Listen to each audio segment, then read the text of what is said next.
Hi, this is Jim Cramer, co-founder of TheStreet.com and also Mad Money guy. All right, here's the deal.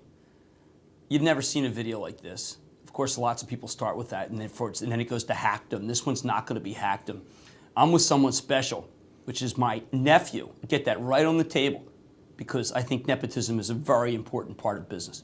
My nephew, Cliff Mason, who's also my co-writer for Mad Money, Watch TV, Get Rich or Die Trying by 50 billion cent.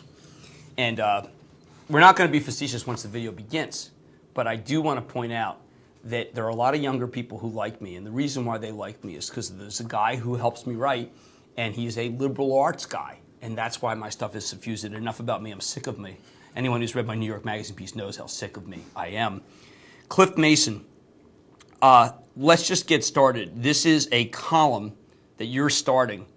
Why bother to have a column? You're just out of college. What the heck do you know? Well, I know a lot about losing money, and I know a lot about bad advice. Also, of course, I followed in your footsteps for 2 years, but the real thing is that I am angry because I have read maybe 50,000 different personal advice columns, and they all have the same advice. It's all save money. It's all, avoid paying these little fees, and if you have $200 a week, ultimately you can turn that into something.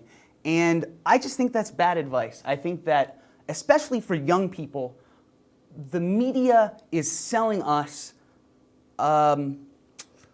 this idea that we should be, little savers. We should be cutting up our credit cards, and we should be living, go out and live in Queens, back into Queens, and commute for 45 minutes. Yeah, exactly. And eat ramen noodles and save money because that works, and that doesn't work. All right, let's back up.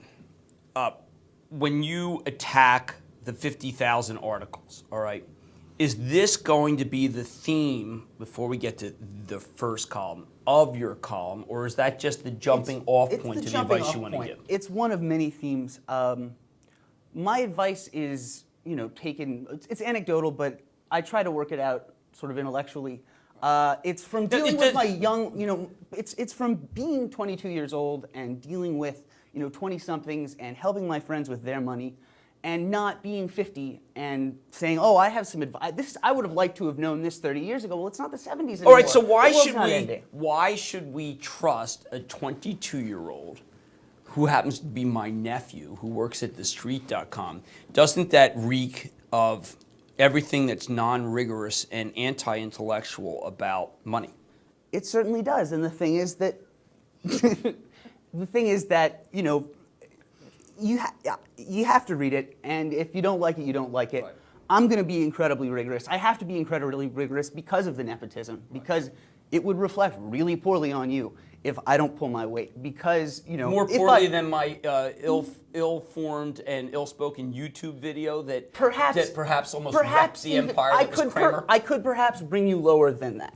So okay. It's important for me to not just blow this off like so many of the people who write about this stuff already do. I'm not going to write a column a day about why credit card debt is bad. All right. Well, let me just say, and before we wrap this video up, and I want to do a video about the actual, not about making friends, it's about spending money. There's a reason why I know I want your column, and the reason is because I am 52, and it has been a very long time since I was 22. But when I look at the people who come to the site and watch videos, there are more 20-somethings than there are 50-somethings. And one of the things I learned early in life was that as you get older, you don't know as much as you think. Well, I certainly think that's but you feel true. like that you know more because you have the so-called accumulated wisdom. And that what I like about this column is when I started my column at Smart Money in 1991, it was unconventional wisdom. But I have devolved to conventional wisdom. And I'm not proud of that. Why have I devolved to it? Because I, too, have felt that it's only prudent, and that's what we're going to go to in a moment, it's only prudent to say you should be Ben Franklin-like at the age of 20. And prudence in my columns now has taken on, I make fun of prudence because I recognize that prudence is reckless. Right. And I think that I am attributing prudence to the 20s in terms of philosophy, not in terms of stock pick, but in terms of philosophies. So when we come back, I want to emphasize that I'm wrong and as outrageous as not about making friends, it's about spending money is right. But I'm going to let Cliff Mason explain why that's the case. Stay tuned for more with Jim Cramer's special show, Cliff Mason.